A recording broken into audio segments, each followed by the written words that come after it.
আল্লাহ, আমার সাথে যাকে দেখলে তুমি খুশি হবা,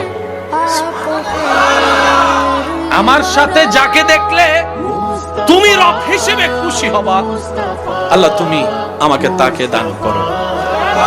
আল্লাহ আমাকে এমন একজন জীবন সাথী দাও যার সাথে প্রতিদিন না হলেও মাঝে মধ্যে হলো গভীর রাতে ঘুমটা হারাম করে তোমার দরবারে তাহাজ্জুদের সিজদা দিতে পারবো। সুবহানাল্লাহ। আল্লাহ আমার জীবনে এমন একজন নিয়ামত দাও যে ব্যক্তিটা আমার জীবনে আসলে আমার ভাঙ্গা ঘরটাও শান্তিতে রূপান্তর হয়ে যাবে।